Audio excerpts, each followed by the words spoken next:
ഏറ്റവും വലിയ നഷ്ടവാളികളെന്ന് വിശുദ്ധ ഖുർആൻ പറഞ്ഞ 3 പേര് മാത്രമേ ഉള്ളൂ ഖുർആനിൽ. ഖുസ്റാനുൽ മുബീൻ എന്ന് പറഞ്ഞ 3 കൂട്ടം ആളുകളെ ഉള്ളൂ.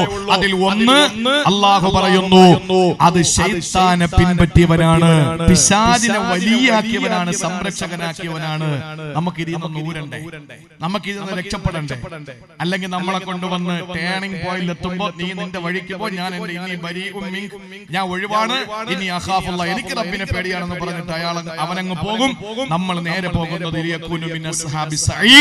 കത്തിയാളുന്ന നരകത്തിന്റെ ബീഭത്സതയിലേക്ക് എടുത്തെറിയപ്പെടും. അല്ലാഹു നമ്മളെ കാത്തുരക്ഷിക്കട്ടെ. അതുകൊണ്ട് പ്രിയപ്പെട്ട സഹോദരിമാരെ, നമുക്ക് രക്ഷപ്പെടാനുള്ള മാർഗം എന്താണ്?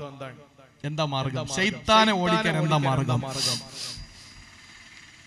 നല്ല വിവരമുള്ളവരായാൽ ഒരളവോളം നമുക്ക് പിടിച്ചു നിൽക്കാൻ പറ്റും. فإنا فقيهنا واحدا متبرعا أشد على الشيطان من ألف عابد فإنا فقيها واحدا متبرعا أشد على الشيطان من ألف عابد. 1000 ആബിദീങ്ങളായ മനുഷ്യന്മാര് വിചാരിച്ച പോലെ ശൈത്താനിൽ രക്ഷപ്പെടാൻ പറ്റില്ല. ആബിദീങ്ങളായ 1000 ആളുകൾ ശ്രമിച്ചാൽ പോലും പിശാചിന്റെ പിടുത്തത്തിൽ നിന്ന് രക്ഷപ്പെടാൻ പറ്റൂല. അതേസമയം ഒരു ആലിമ വിചാരിച്ചാൽ പറ്റും. ഒരു ആലിമ വിചാരിച്ചാൽ പറ്റും ശൈത്താന്റെ പിടിയിൽ നിന്ന് രക്ഷപ്പെടാൻ. ഞാൻ എന്റെ പ്രിയപ്പെട്ട സഹോദരങ്ങളോട് പറയാൻ, ആലിമ രക്ഷപ്പെടും, ആബിദ് രക്ഷപ്പെടൂല എന്ന് പറഞ്ഞ് അങ്ങോട്ടും ഇങ്ങോട്ടും നമുക്ക് ചെളിവാരി തേക്കുന്നതിനപ്പുറത്ത് എന്താണ് ഇതിനൊരു പരിഹാരം എന്ന് പറയാം. നമുക്ക് ശൈത്താന്റെ പിടി എന്തായാലും പെട്ടുപോയല്ലോ. നമ്മൾ പെട്ടില്ലാതെ നിങ്ങൾ പറയേണ്ട, പെട്ടുപോയി. അങ്ങനെ പെട്ടുപോയ നമുക്ക് രക്ഷപ്പെടാൻ എന്താ മാർഗം? ഒരു ഗുരു തന്റെ ശിഷ്യനോട് ചോദിച്ചു, എടാ മോനെ, നീ പിശാചിൽ നിന്ന് രക്ഷപ്പെടാൻ നീ എന്ത് ചെയ്യും? ഒരു പാപം ചെയ്യാൻ നിന്നെ പ്രേരിപ്പിക്കുമ്പോ നീ രക്ഷപ്പെടാൻ എന്താണ് ചെയ്യുക? ആ ശിഷ്യൻ പറഞ്ഞു, ഗുരു ഉജാഹിദുഹു, ഞാൻ ധീരമായി നേരിട്ട് നിൽക്കും. വീണ്ടും അവൻ പ്രേരിപ്പിച്ചാലോ? ഞാൻ വീണ്ടും ധീരമായ നിലപാടെടുക്കും. ഉസ്താദ് ചോദിച്ചു, വീണ്ടും അവൻ നിന്നെ പ്രേരിപ്പിച്ചാലോ? ഞാൻ വീണ്ടും അവനെതിരെ ശക്തമായ നിലയിൽ ഞാൻ പോരാടി നിൽക്കും ഉസ്താദേ. ഗുരു പറഞ്ഞു, പറ്റൂല മോനെ, അത് നിന്നെ കൊണ്ട് പറ്റില്ല. എന്നിട്ട് ആ ഗുരു ഒരു ഉദാഹരണം പറഞ്ഞു. എന്താണെന്നറിയോ? നമ്മളൊരു വീട്ടിലേക്ക് കയറി ചെന്നിരിക്കട്ടെ. നമ്മളിപ്പോ ഒരു വീട്ടിലേക്ക് പോയി, അപരിചിതനാണ് നമ്മൾ. ഒരു വീട്ടിലേക്ക് ചെന്നപ്പോ കാർ പോർച്ചിൽ പട്ടിയെ കെട്ടിയിട്ടുണ്ട്. പട്ടി കുരയ്ക്കാൻ തുടങ്ങി. അത് ചിലപ്പോ ചങ്ങല പൊട്ടിച്ച് നമ്മളെ നേരെ വരുമെന്ന ഘട്ടം വരുമ്പോ നമ്മൾ ആരെങ്കിലും ആ പട്ടിയെ മടലെടുത്തിട്ട് അടിക്കാൻ നിൽക്കുവോ? നമ്മൾ ന്യായമായിട്ട് ചെയ്യുന്നത് എന്താണ്? ആ പട്ടിയുടെ യജമാനൻ വീട്ടിലുണ്ടെങ്കിൽ നമ്മൾ പെട്ടെന്ന് പറയും, ആ പട്ടി ഒന്ന് പിടിച്ചു കെട്ടു, എനിക്ക് അങ്ങോട്ട് വരാനൊരു അത്യാവശ്യ കാര്യം പറയാനുണ്ടെന്നല്ലേ പറയാ. ബുദ്ധിമാൻ അതല്ലേ ചെയ്യുള്ളൂ. അല്ലാതെ ആരാന്റെ ഒരിടത്ത് കയറിയിട്ട് ആ പട്ടിയുമായി മൽപ്പിടുത്തം നടത്താൻ നമ്മൾ ശ്രമിക്കൂലല്ലോ. ആ ഗുരു പറഞ്ഞു കൊടുത്തു, ഇതുപോലെ ശൈത്താൻ എന്ന് പറയുന്ന ശത്രുവിനോട് പോരടിച്ച് നിൽക്കാൻ നിന്നെ കൊണ്ട് പറ്റില്ല മോനെ. അതുകൊണ്ട് നീ ചെയ്യേണ്ടത് എന്താണ്? ആ ശൈത്താന്റെ യജമാനനായ പടച്ചവനിലേക്ക് മടങ്ങുക. അതല്ലാതെ വേറെ ഒരു വഴിയുമില്ല. അതുകൊണ്ടാണ് അല്ലാഹുവിന്റെ വിശുദ്ധ ഖുർആനിലൂടെ പറഞ്ഞത്, വലൗലാ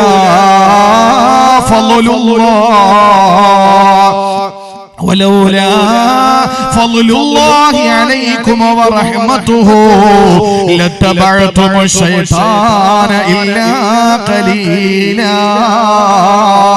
സൂറത്തുൻ നിസായിലൂടെ അല്ലാഹു പരിചയപ്പെടുത്തുകയാ, വലൗലാ ഫളലുല്ലാഹി അലൈക്കും വറഹ്മതുഹു, അല്ലാഹുവിന്റെ കരുണാ കടാക്ഷം നിങ്ങൾക്കില്ലായിരുന്നുവെങ്കിൽ ലത്തബഅതുമുശ് ശൈത്താൻ, നിങ്ങൾ ശൈത്താനെ പിൻപറ്റുമായിരുന്നു.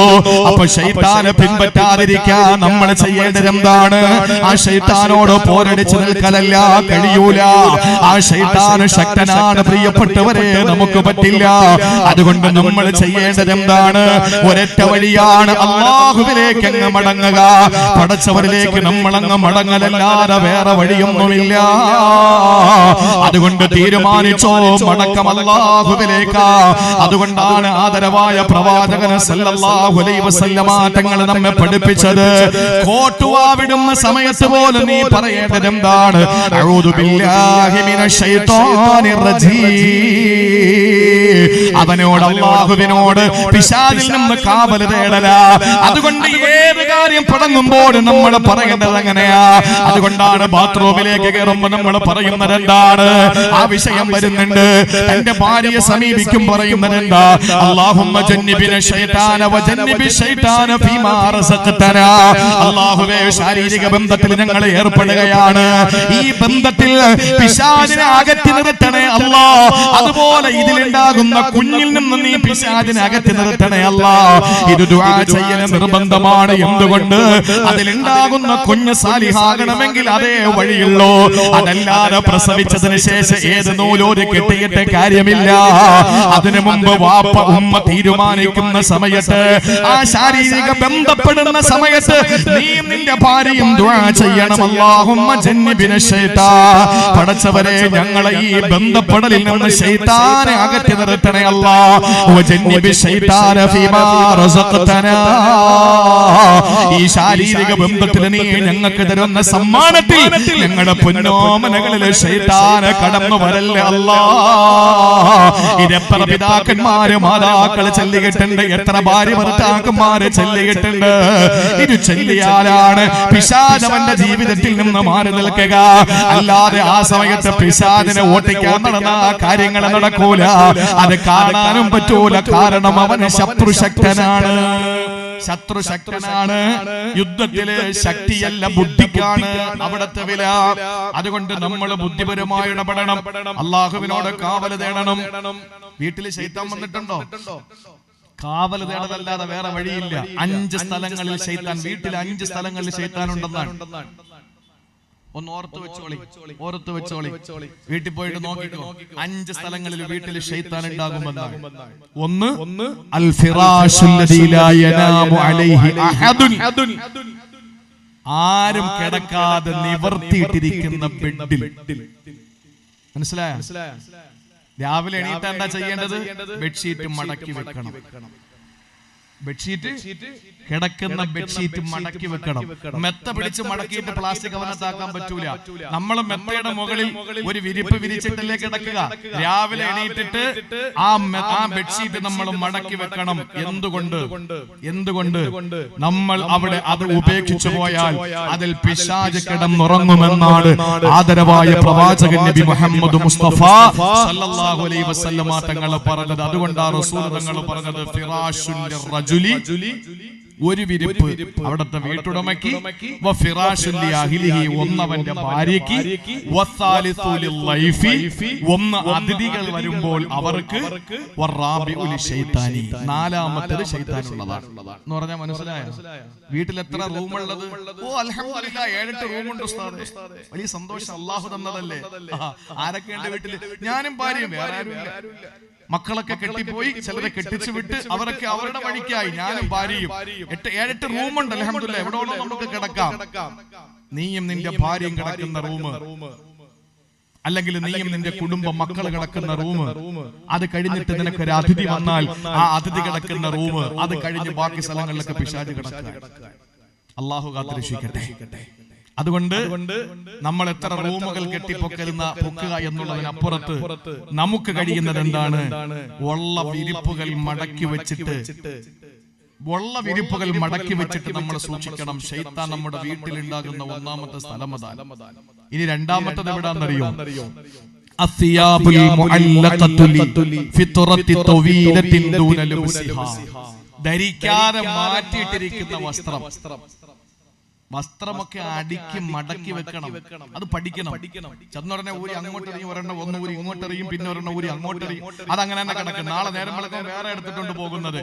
ഈ ഒഴിവാക്കിയ തുണിയുണ്ടല്ലോ, ഈ ഒഴിവാക്കിയ തുണിയുണ്ടല്ലോ, ആ മടക്കി വെക്കാതെ ഉപയോഗിച്ചിട്ടെടുത്ത് കളഞ്ഞ തുണിയിൽ പിശാച് വസിക്കുമെന്ന് നബി മുഹമ്മദ് മുസ്തഫ നബി തങ്ങൾ പറഞ്ഞു. വിരിച്ചിട്ടിരിക്കുന്ന മുഴുവൻ തുണിയിലും കയറി ശൈത്താൻ ഉറങ്ങുമെന്ന് നബി മുഹമ്മദ് മുസ്തഫ.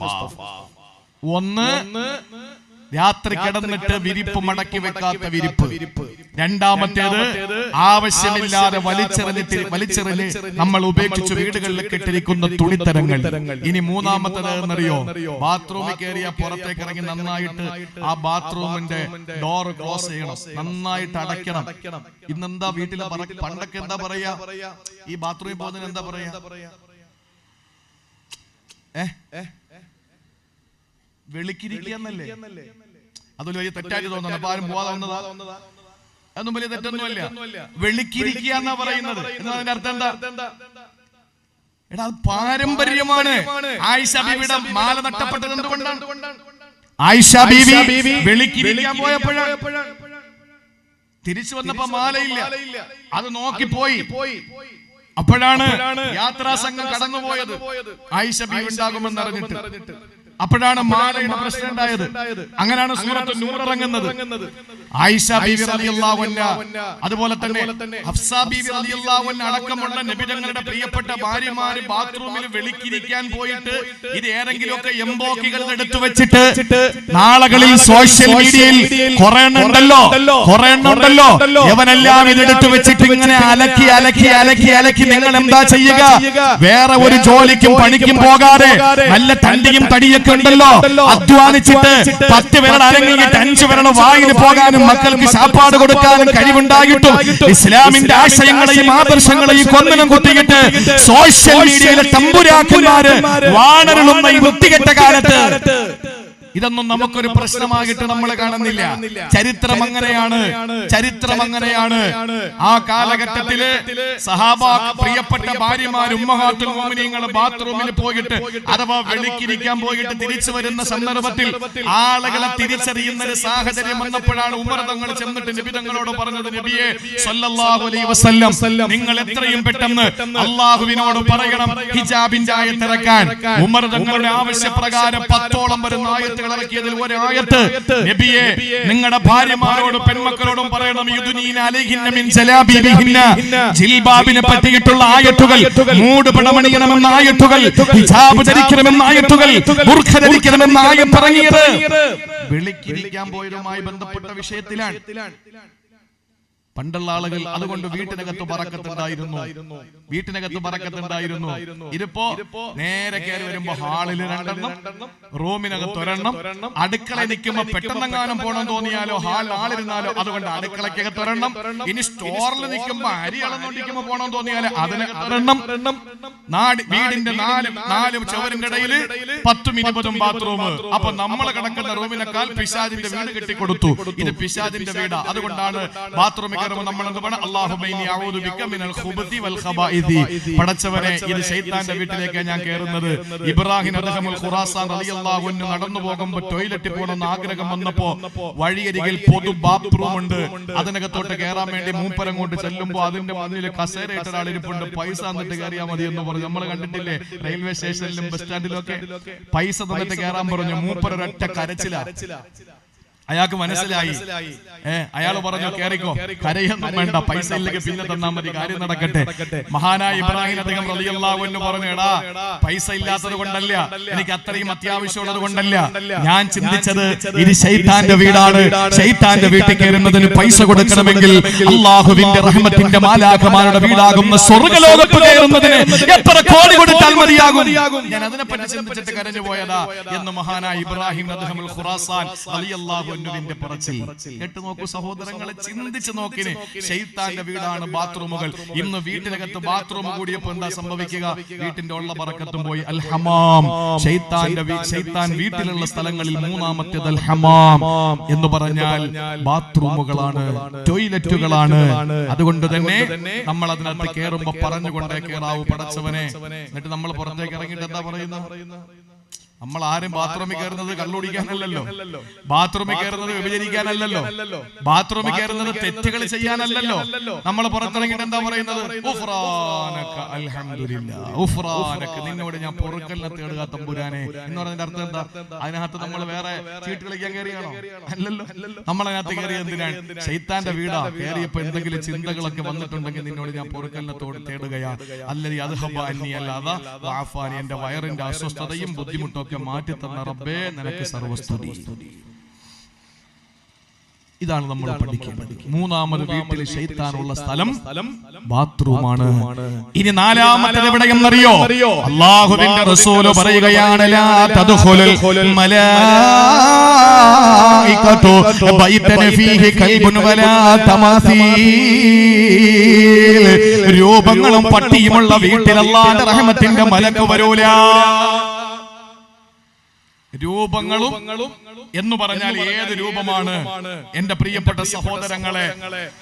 അതായത് മുജസ്സമായ രൂപങ്ങളുള്ള, നമ്മളിപ്പോ ചില ആളുകളൊക്കെ ഇങ്ങനെ വരച്ച് ഉണ്ടാക്കി വെച്ചിരിക്കുമല്ലോ വീടുകളിൽ.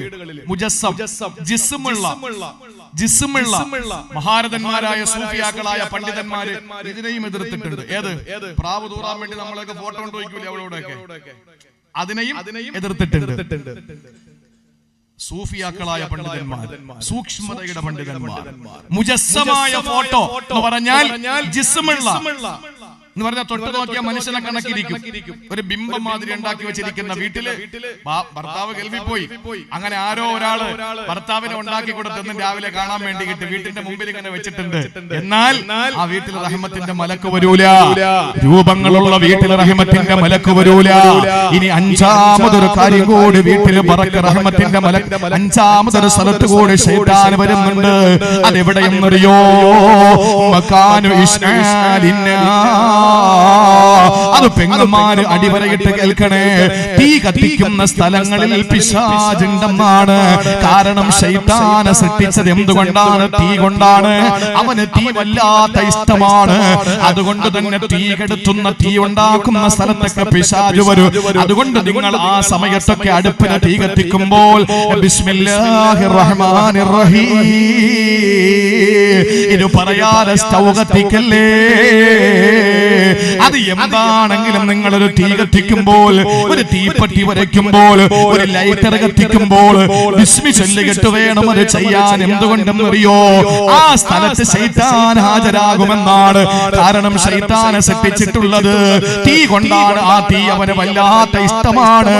അതുകൊണ്ട് തീയുള്ള സ്ഥലത്തും ശൈത്താൻ വീട്ടിൽ വരുമെന്നാണ്. അള്ളാഹു നമ്മളെ കാത്തുരക്ഷിക്കട്ടെ. അതുകൊണ്ട് വീട്ടിലേക്ക് കയറുമ്പോഴും ഇറങ്ങുമ്പോഴും ഒക്കെ ബിസ്മി ചൊല്ലണം. അതുപോലെ തന്നെ ആ കഴിക്കുമ്പോഴും നമ്മൾ ബിസ്മി ചൊല്ലണം. അന്ന് എന്ന് പറഞ്ഞാൽ അള്ളാഹുവിനോട് കാവൽ തേടിയിട്ട് അള്ളാന്റെ നാമങ്ങൾ പറഞ്ഞുകൊണ്ടേ ഇരിക്കലല്ലാതെ പിശാചിനെ ഒഴിവാക്കാൻ വേറെ നിർവാഹമൊന്നുമില്ലെന്ന് അള്ളാന്റെ വിശുദ്ധമായ ഖുർആൻ. അതുകൊണ്ടാണ് നമ്മൾ ഏത് സമയത്തും പറയുന്നത് അഊദു ബില്ലാഹി മിനശ് ശൈത്വാനിർ റജീം. എന്ത് വസ്വാസ് വന്നാലും അങ്ങനെ ചൊല്ലിക്കോ. വീട്ടിലേക്ക് കയറി നമ്മൾ വീട്ടിൽ ചെല്ലുമ്പോൾ വയല് കഴിഞ്ഞ് വീട്ടിൽ പോകുമ്പോ അവിടെ ശൈത്താനുണ്ട്. ഞാൻ ആ ഭാഗം അവസാനിപ്പിക്കാൻ. വീട്ടിനകത്ത് ശൈത്താനുണ്ട്. നമ്മൾ കയറുമ്പോൾ എന്ത് പറഞ്ഞ് കയറണം? ബിസ്മില്ലാഹിർ റഹ്മാനിർ റഹീം. അല്ലാഹുവിന്റെ റസൂൽ സല്ലല്ലാഹു അലൈഹി വസല്ലം പറയുന്നു, ഇദാ ദഖല റജുലു ബൈതഹു ഫദക്കറല്ലാഹ ഇൻദ ദുഖൂലിഹി വഇൻദ തഹാമിഹി വഇൻദ തആമിഹി. കയറുമ്പോഴും കഴിക്കാൻ നേരത്തും നിങ്ങൾ അല്ലാഹുവിനെ ഓർത്തുകൊണ്ട് ബിസ്മി ചൊല്ലി കഴിഞ്ഞാൽ ശൈത്താൻ അവിടെ കൂടിയിരിക്കുന്ന മറ്റ് ശൈത്താന്മാരോട് പറയും, ലാ മബീത ലക്കും വലാ അശാ. എടാ, ഇന്ന് ഇവിടെ ഫുഡും അക്കോമഡേഷനും ഒന്നുമില്ല. ഇന്ന് നമുക്ക് കിടക്കാനും സ്ഥലമില്ല, കുടിക്കാനും ഒരു തുള്ളി വെള്ളം ഇവിടെ നിന്ന് കിട്ടൂല. ശൈത്താൻ പറയുന്നത് കേറുമ്പോ ബിസ്മില്ലാഹിർ റഹ്മാനിർ റഹീം പറഞ്ഞ് വീട്ടിലോട്ട് കേറ്. അതോടെ ശൈത്താൻ അവിടെ ഇരിക്കുന്ന കുട്ടിപ്പിശാചുക്കളോട് പറയും, ഇത് ഹദീസാണ്, അള്ളാഹുവിന്റെ റസൂൽ സ്വഹീഹ് മുസ്ലിമിലുള്ളതാണ്, ലോകത്തെ എല്ലാ മുസ്ലിങ്ങളും അംഗീകരിക്കുന്ന മുസ്ലിമിലെ ഹദീസാ. മഹാനായ നബി സല്ലല്ലാഹു അലൈഹി വസല്ലം തങ്ങൾ പറയുന്നു, വീട്ടിലേക്ക് കയറുമ്പോ ബിസ്മി ചൊല്ലി കയറിക്കോ. അപ്പൊ ശൈത്താൻ മറ്റ് ശൈത്താന്മാരോട് പറയും, കൂടെ ഇരിക്കുന്ന കുട്ടി ശൈത്താന്മാരോട് പറയും, എടാ ഇന്ന് നമുക്ക് ഇവിടെ കിടക്കാൻ പറ്റൂല, കാരണം അവൻ കയറിയപ്പം ബിസ്മി ചൊല്ലിയിരിക്കുകയാണ്. എന്നിട്ട് നേരെ നമ്മൾ അടുക്കളയിലേക്ക് പോയി ഒരു ഗ്ലാസ് വെള്ളം എടുത്ത് കുടിക്കൂലേ, അല്ലെങ്കിൽ ഭക്ഷണം കഴിക്കൂലേ, ആ സമയത്തും ബിസ്മില്ലാഹിർ റഹ്മാനിർ റഹീം. അപ്പൊ ശൈത്താൻ പറയും, എടാ ഇവിടെ കിടക്കാൻ സ്ഥലമില്ല, പുറത്തുനിന്ന് ഭക്ഷണം കഴിച്ചിട്ട് വരാമെന്ന് കരുതിയാൽ ഇന്ന് ഭക്ഷണവും ഇല്ല, കാരണം അവൻ ബിസ്മി ചൊല്ലി ഭക്ഷണം കഴിച്ചിരിക്കുകയാണ്.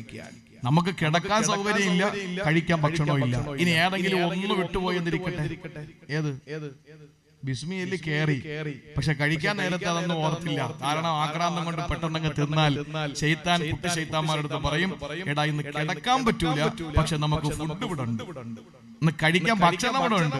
ഇനി ചില ആളുകൾ ഓടി കയറും വീട്ടിലേക്ക് ബിസ്മി ചൊല്ലാതെ, കഴിക്കുന്ന നേരത്ത് കൃത്യമായി ബിസ്മി ചൊല്ലി. എന്താ പറയുന്നത്? അവൻ പറയും, എടാ ഇന്നിവിടെ കഴിക്കാൻ നമുക്കൊന്നും കിട്ടൂല, എവിടെന്നെങ്കിലും കഴിച്ചിട്ട് വരാം, ഇവിടെ കിടക്കാൻ അവസരമുണ്ട്, കാരണം അവൻ കേറിയപ്പോ ബിസ്മി ചൊല്ലി, കഴിച്ചപ്പോ ബിസ്മി ചൊല്ലിയില്ല. ആലോചിച്ചു നോക്കൂ, ബിസ്മി ചൊല്ലി, കാരണം കഴിക്കാൻ ഇനി അവനൊന്നും കിട്ടില്ല. ഇത് വളരെ വ്യക്തമായി അള്ളാഹുവിന്റെ ഖുർആനും ഹദീസുകളും നമ്മെ പഠിപ്പിച്ചതാണ്. അതുകൊണ്ട് ഞാൻ അത് നീട്ടിപ്പരത്തി കൊണ്ടുപോകുന്നില്ല. ഒന്ന്, നഷ്ടവാളികളിൽ വ്യക്തമായ നഷ്ടം വന്നവരെന്ന് പറഞ്ഞതിൽ ഒന്നാമത്തേത് അള്ളാഹ് പറഞ്ഞത് പിശാചിനെ വലിയാക്കി സംരക്ഷകനാക്കി ജീവിക്കുന്നവനാ. ഇനി രണ്ടാമത്തേത് ഏതെന്നറിയോ? അള്ളാഹു പറയുകയാണ്, من يعبد الله على حرف فإن أصابه خير اطمأن به وإن أصابته فتنة انقلب على وجهه خسر الدنيا والآخرة ذلك هو الخسران المبين. അള്ളാഹുവിന്റെ വിശുദ്ധ ഖുർആൻ സൂറത്തുൽ ഹജ്ജിലാണ് ഈ ആയത്തുള്ളത്. അല്ലാഹ് പറയുകയാണ്, ചില ആളുകളുണ്ട് അവര് അള്ളാഹുവിനെ ആരാധിക്കുന്നത് അരികിലിരുന്നാണ്. അരികിലിരുന്ന് ആരാധിക്കുന്നവർ അലാ ഹറഫ് എന്ന് പറഞ്ഞാൽ മനസ്സിലായോ? മലയാളത്തിൽ ഒരു ചൊല്ലുണ്ട്, കയ്യാലപ്പുറത്തിരിക്കുന്ന തേങ്ങ. കയ്യാലപ്പുറത്തിരിക്കുന്ന തേങ്ങ എന്ന് പറഞ്ഞാൽ എന്താണ്? അങ്ങോട്ടും പിഴ ഇങ്ങോട്ടും പിഴ. അങ്ങനെ അള്ളാഹെ ആരാധിക്കുന്ന ചില ആളുകളുണ്ട്. അവരാരാ? അല്ലാഹ് എന്നിട്ട് വളരെ വ്യക്തമായി തന്നെ പഠിപ്പിച്ചു തരികയാണ്, ഏത് നന്മകൾ അവന് വന്നാൽ അവന്റെ ഭാര്യയ്ക്ക് നല്ല ആരോഗ്യമാണ്, അവന്റെ മക്കൾക്ക് നല്ല വിദ്യാഭ്യാസമാണ്, അവന് കച്ചവടത്തിൽ നല്ല ലാഭമുണ്ട്, അവന്റെ വീട്ടിലെന്നും സന്തോഷമാണ്. അങ്ങനെയായ അവൻ അതിൽ നിർവൃതി അടയുന്നവനാ, അവൻ അതിൽ സന്തുഷ്ടനാണ്, സന്തോഷവാനാ. ഇനി ഏതെങ്കിലും ഒരു വിപത്ത് അല്ലാഹു അവന് കൊടുത്തെന്നിരിക്കട്ടെ, അവനാകെ മൂഡ് ഔട്ട് ആകുന്നു, അവനാകെ മൂഡ് ഓഫ് ആകുന്നു, അവൻ മുഖം തിരിഞ്ഞ് നടക്കുകയാണ്. എന്നെ മാത്രം എന്തിനാണ് പടച്ചവൻ ഇങ്ങനെ ശിക്ഷിക്കുന്നത്? എന്തിനാണ് എന്റെ വീട്ടിൽ മാത്രം എന്തേ പരീക്ഷണങ്ങൾ അല്ലാഹു ഇങ്ങനെ തന്നുകൊണ്ടിരിക്കുന്നത്? അല്ലാഹ് പറയുകയാണ്, ദാലിക ഹുവൽ ഖുസ്റാനുൽ മുബീൻ. സ്പഷ്ടമായ നഷ്ടം ബാധിച്ചവനിൽ രണ്ടാമൻ അവന് തന്നെയാണെന്ന് അല്ലാഹുവിന്റെ വിശുദ്ധ ഖുർആൻ. അതുകൊണ്ട് പ്രിയപ്പെട്ടവരെ, ആനന്ദം വരുമ്പോ അല്ലാഹുവിനെ ആരാധിക്കുകയോ, നഷ്ടം വരുന്ന സമയങ്ങളിൽ അല്ലാഹുവിനോട് കഷ്ടം രേഖപ്പെടുത്തുകയും ചെയ്യുന്നവരായി നമ്മൾ മാറല്ലേ പ്രിയപ്പെട്ടവരെ. ഏത് സമയത്തും നമുക്ക് അല്ലാഹുവുണ്ട്, ഏത് സമയത്തും നമുക്ക് പടച്ചവനുണ്ട്. അല്ലാഹുവിന്റെ റസൂൽ പറയുകയാണ്, മുഅ്മിനൊരു വിപത്ത് വരുമ്പോ, ഒരു പ്രയാസം വരുമ്പോൾ അവന്റെ സ്വഭാവം ഏതെന്നറിയോ? ആദ്യം വരുന്ന കതിര് പോലെയാണ്. ആദ്യം വരുന്ന കതിര് പോലെ, ആദ്യത്തെ കതിര് പോലെ. പാടത്ത് നെൽക്കതിരുകൾ കണ്ടിട്ടില്ലേ? ഇങ്ങനെ പൂത്തുലഞ്ഞു കിടക്കുന്ന നെൽക്കതിരുകൾ. അതെങ്ങനെയാണ്? ഒരു കാറ്റങ്ങോട്ട് അടിക്കുമ്പോ ഇതെല്ലാം കൂടി ഒരു സൈഡിലേക്ക് അങ്ങ് പോകും. കാറ്റ് മാറുമ്പോഴോ പതുക്കെ പതുക്കെ പതുക്കെ പതുക്കെ അതിങ്ങനെ നിവർന്നു വരും അല്ലേ? അല്ലാഹുവിന്റെ റസൂല് പറഞ്ഞു, മസലുൽ മുഅ്മിനി കൽ ഖാമത്തി മിനസ് സറഅ. കൃഷിയിടത്തിന്റെ പ്രഥമ തണ്ട് പോലെയാണ് മുഅ്മിനായ മനുഷ്യന് വിപത്ത് വരുമ്പോൾ. ഒരു രോഗം വന്നാൽ അവൻ ശരീരമൊക്കെ തളർന്ന് വല്ലാത്തൊരവസ്ഥ. രോഗം അങ്ങോട്ട് മാറുമ്പോൾ അവൻ ഇതിനിടയിൽ കുറ്റപ്പെടുത്തല ഒന്നുമില്ല. എന്ത് വിപത്ത് വന്നാലും അവന് അതിന്റെ പരിഹാരം കാണും. അത് കഴിഞ്ഞിട്ട് അവൻ നിവർന്നു നിൽക്കും, യാതൊരു കുഴപ്പവുമില്ല. പക്ഷേ സത്യനിഷേധികൾ എങ്ങനെയാണ്? ഉള്ളിൽ ഈമാനില്ലാത്തവരെങ്ങനെയാണ്? ഖൽബിൽ നൂറ് കണക്കാത്തവരെങ്ങനെ? അല്ലാഹുവിന്റെ റസൂൽ പറയുന്നു കൽ അർസതി, പന പോലെയാണ്. പന പോലെ. കാറ്റടിച്ച പന കുലുങ്ങോ? ഇല്ല.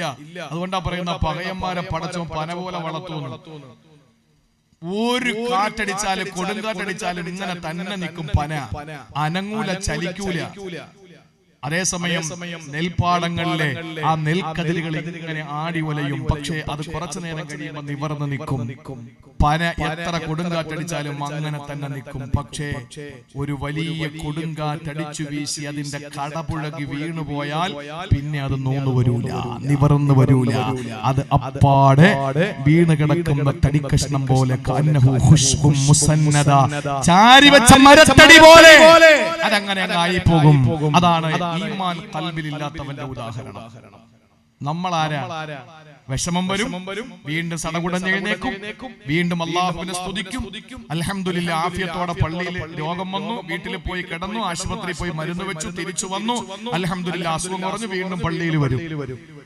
വീണ്ടും അവൻ അസുഖം കൊടുക്കും, വീണ്ടും ആശുപത്രിയിൽ പോയി കുറച്ച് ദിവസം കിടക്കും, മരുന്ന് കഴിക്കും, പനി മാറും, വീണ്ടും പള്ളിയിൽ വരും. നെൽക്കതിര് പോലെ. ചില ആളുകൾക്ക് അങ്ങനല്ല. ഖൽബിൽ ഈമാനില്ല. കണ്ടിട്ടില്ലേ? ഒരു നേരത്തെ ഭക്ഷണം കഴിക്കാൻ വകയില്ലാതെ പാടുപെടുന്ന കോടാനുകോടി ജനവിഭാഗങ്ങൾ ഒരു നേരത്തെ ഭക്ഷണത്തിന് വേണ്ടിയിട്ട് 5 സ്റ്റാർ ഹോട്ടലുകളുടെ മുമ്പിൽ അവരുടെ ഭിക്ഷാപാത്രം നീട്ടിക്കിട്ടി യാചിക്കുമ്പോൾ ഒരു നേരത്തെ ഭക്ഷണം കഴിക്കാൻ വകയില്ലാതെ തങ്ങളുടെ ജീവിതത്തിന്റെ വരുമാന മാർഗമാകുന്ന ഒരു പശുവിനെയോ ഒരു മൃഗത്തെയോ അതിനെ പരിപാലിച്ച് ജീവിക്കാൻ വേണ്ടി പാവപ്പെട്ട സഹോദരങ്ങൾ കഷ്ടപ്പെടുമ്പോൾ അതേ മൃഗത്തിന്റെ പേരിൽ തല്ലിക്കൊല്ലുന്ന കാപാലികന്മാർ, അവർക്ക് യാതൊരു ബുദ്ധിമുട്ടുമില്ല. അവർക്ക് അല്ലാഹു ഇങ്ങനെ സൗകര്യങ്ങൾ ചെയ്തു കൊടുക്കുകയാണ്. അവനൊക്കെ പന പോലെയാണ്, പന പോലെയാണ്, വീഴൂല. അടുത്തൊന്നും ഇവനൊന്നും വീഴൂല.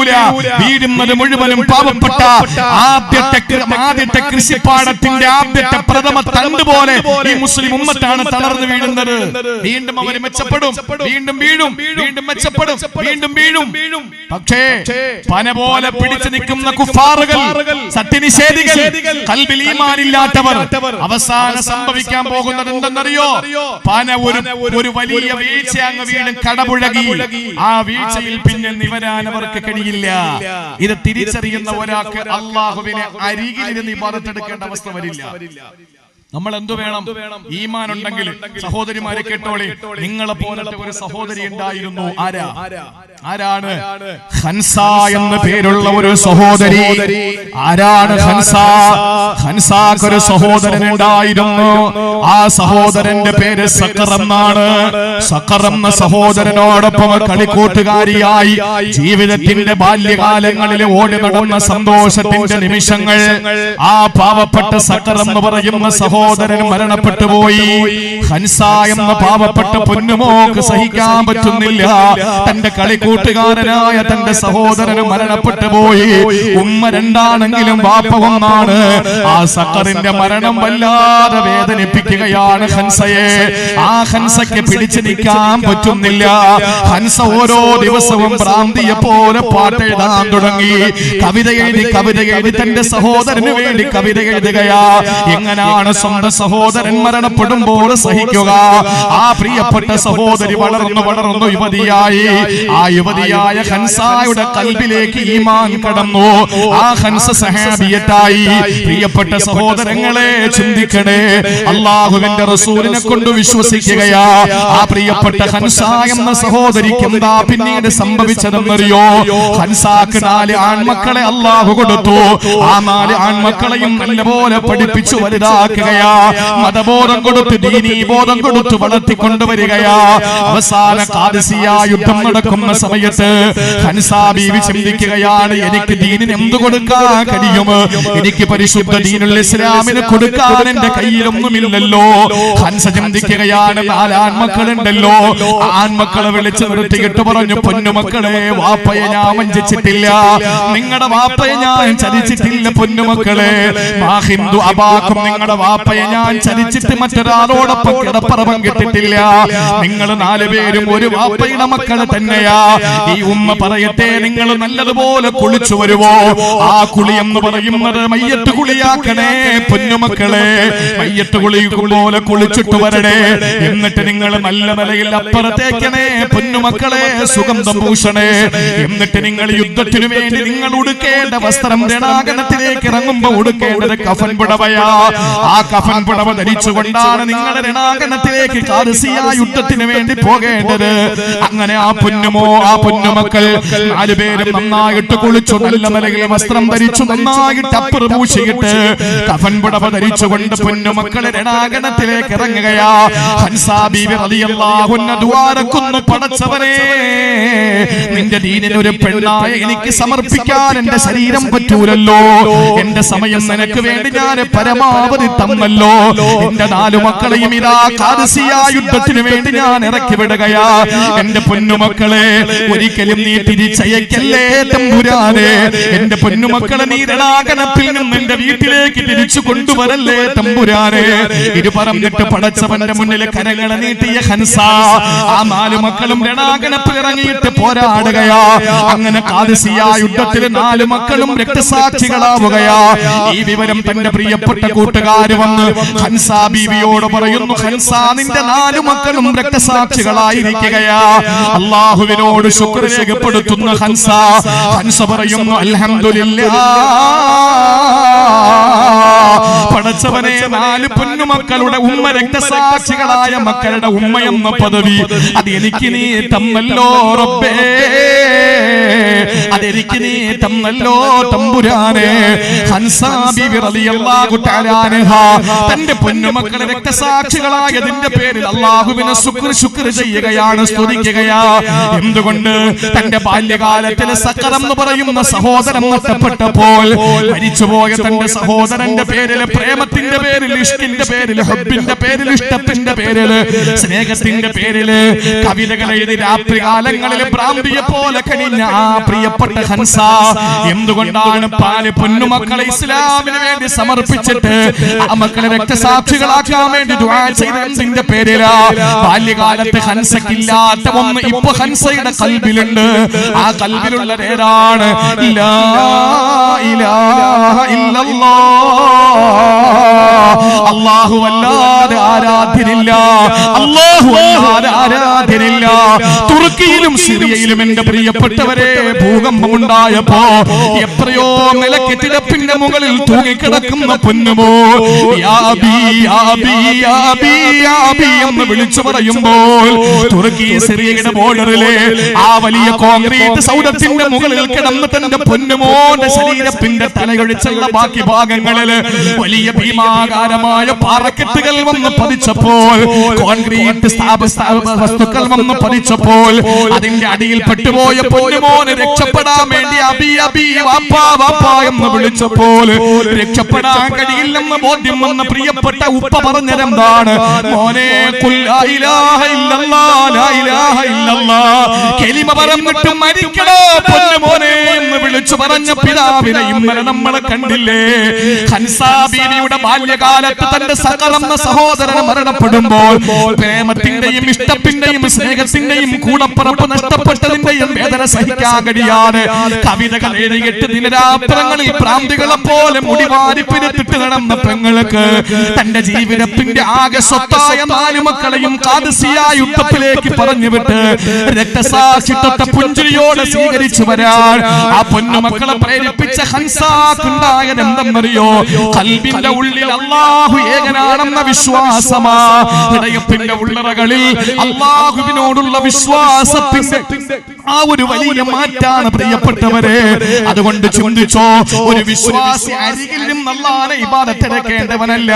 അവന് ഏത് സന്തോഷത്തിലും ഏത് സന്താപത്തിലും അല്ലദീന യഹ്മിദൂനല്ലാഹ ഫിസ്സറാഇ വല്ലറാ, സന്തോഷത്തിലും സന്താപത്തിലും സുഖത്തിലും ദുഃഖത്തിലും ലാഭത്തിലും നഷ്ടത്തിലും ഏത് ഉയർച്ചയിലും താഴ്ചയിലും ഏത് വാട്ടത്തിലും ഏത് ചാട്ടത്തിലും ഏത് കോട്ടത്തിലും ഏത് നേട്ടത്തിലും അവൻ അല്ലാഹുവിനെ സ്തുതിക്കുന്നവനാകണേ.